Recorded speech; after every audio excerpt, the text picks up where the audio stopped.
Okay, thanks so much for sitting with me today, everybody. Thank you to the folks online as well. Today, I was thinking of a few different things for sharing. Um, I had like a good thinking week. I don't know, I just had a good time thinking this week, and I was really excited. Um, and I thought about so many talks, and then this morning I thought of something else and I threw everything away because it felt better. Whatever I think of right before talking to you all seems to be what I want to share rather than what I plan, if I plan.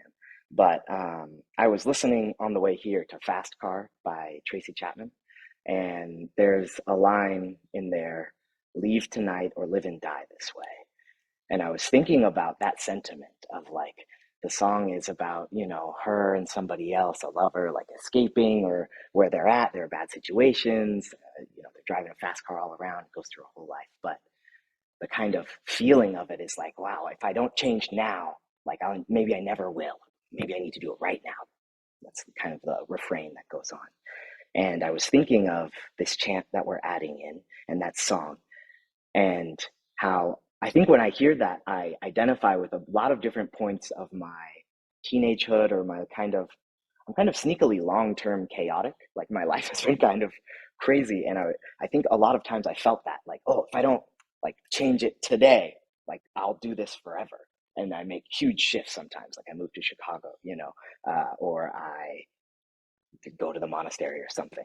And I felt that. And I was wondering, what is that feeling? Like, how do I investigate that more and take the urgency out of it a little bit so that I know change can be slow, even it can be gradual and still be happening. And I was thinking of this chant, and Avalokitesvara, or Kannon in Japanese, is a bodhisattva. There's often, in Jodo Shinshu, usually there's Shinran and Honen on the sides, but in a lot of Zen traditions, there's usually like a Kannon or Avalokitesvara on the side of the Buddha. And they are someone who represents infinite unfolding of compassion and wisdom. And so they have a title, a lot of titles, but one of their titles is Se Muisha, which is giver of fearlessness.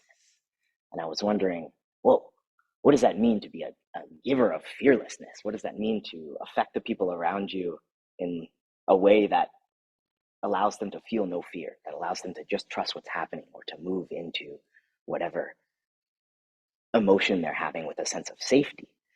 And so thinking of the chant, thinking of Avalokitesvara, thinking of Tracy Chapman and leaving tonight or dying this way, I was wondering, like, what could I ask myself as a good question to not have such a dispersed thought pattern? Like, how can I make this one thing to think about?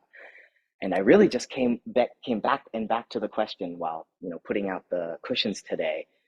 Like, what would I do? Is there anything in my life right now that I feel that way about, that like I'm afraid that it might not change if I don't do something about it now?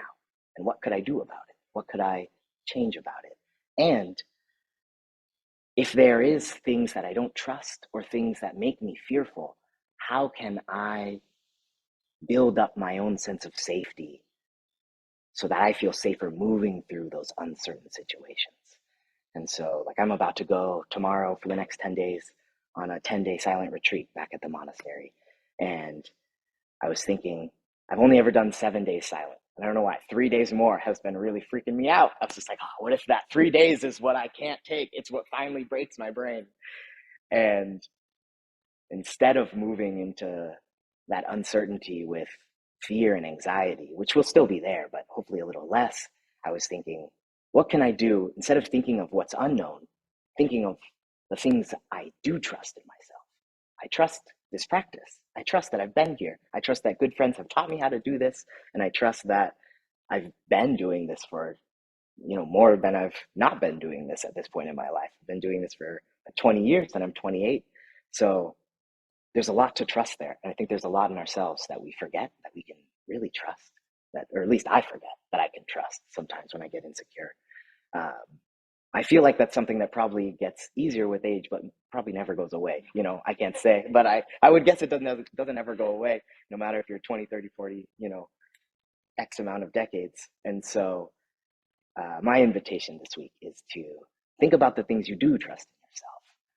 And when you're in those moments of doubt, whether you can ease that specific doubt or not, remind yourself of how it feels to trust, how it feels to feel safe in other things. And then when you return to that doubt, or as you navigate that doubt, I think that process makes me a little more grounded, makes me a little, yeah, just more at ease, knowing, oh, I do trust me.